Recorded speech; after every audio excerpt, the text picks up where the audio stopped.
Welcome to the Truth and Reason page. We are a Christian organization, and I believe a Christian has only one mission, and that is the Great Commission. We have been commissioned to make disciples out of all nations, and that is what we are here to do. To introduce you to theology, apologetics, and all the controversial questions of life and involving faith. Kindly subscribe to our pages and follow us on this wonderful journey. God bless you.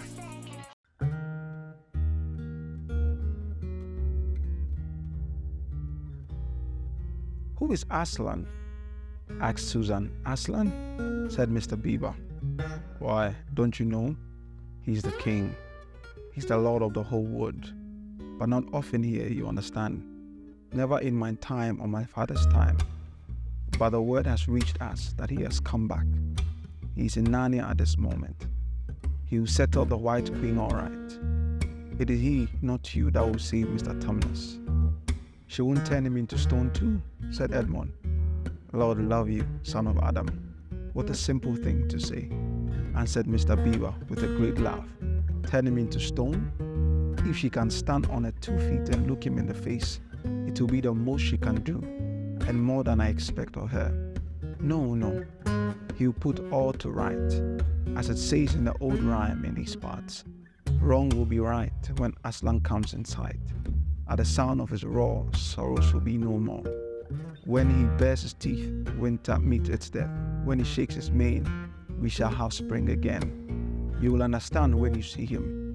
"But shall we see him?" asked Susan. "Why, daughter of Eve, that's what I brought you here for. I'm to lead you where you shall meet him," said Mr. Beaver. "Is he a man?" asked Lucy. "Aslan a man?" said Mr. Beaver sternly. "Certainly not. I tell you, he is the king of the wood, and the son of the great emperor beyond the sea. Don't you know who is the king of the beasts? Aslan is a lion. The great lion." "Oh," said Susan, "I thought he was a man. Is he quite safe?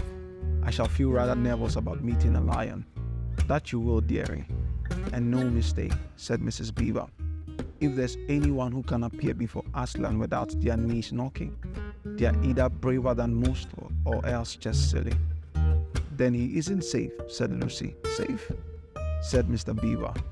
"Don't you hear what Mrs. Beaver tells you? Who said anything about safe? Of course he isn't safe, but he is good. He is the king, I tell you." This is an excerpt from C.S. Lewis's Chronicles of Narnia, The Lion, the Witch, and the Wardrobe.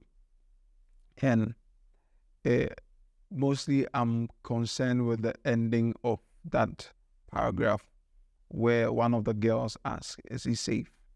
And Mrs. Beaver answered, "He's not. Who said anything about safe?" And Mr. Beaver asked that, "Who said anything about being safe? He may not be safe, but he's good. He's the king." And that is something I feel is missing in a lot of our expression of Christianity. We have a sense, or many of us have a sense of the goodness of God and the kindness of God. But we miss out of the fearful nature of God. We do not factor that, what is called the fear of God. Many of us lack it. So we keep on going in our old ways and our wicked ways and our excuses. God is good and God is not going to harm me. But C.S. Lewis knew better. He knew that God was both kind and unsafe, if I should use his words or borrow his words. He's both kind and unsafe. The fear of God, the praise describes as one knowing God's ability to discipline us.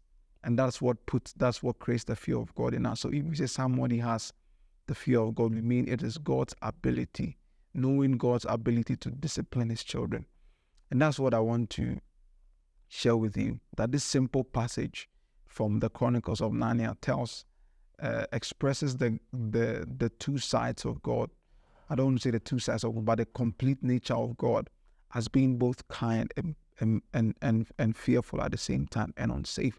And if we have that in mind, we are going to be able to live a well-balanced life for Christ. Paul admonishes with the church in Rome in Romans 11 verse 22, and he said, "Consider both the kindness and the sternness of God." And that is what brings soundness to a believer, and that's what brings balanced Christian life. If you are able to know the goodness of God, you should also equally be aware of the unsafe, the stern nature of God and his ability to discipline. And that is what creates a good Christian life. That is what creates a good Christian habit. So many say, I can do what I want to do. I can keep on living in my old and wicked ways. And it's that you don't fear God. So I still love God, but I can do whatever I want to do. Yes, you may have known the love of God, but you've not come to a full comprehension of the sternness of God and the fearful nature of God. If you truly knew God, you will see God as a fearful being, someone to be feared, and you wouldn't mess around or you wouldn't joke around in his name. So I think that is something we should consider, that God is both kind and both fearful. And like Susan and Lucy from Chronicles of Narnia, it's a distinction we must make, and it's something we must know. And it's that God is good. He is good, and that you must know, but he is unsafe and he has to be feared. God bless you, and see you in another video. Bye-bye.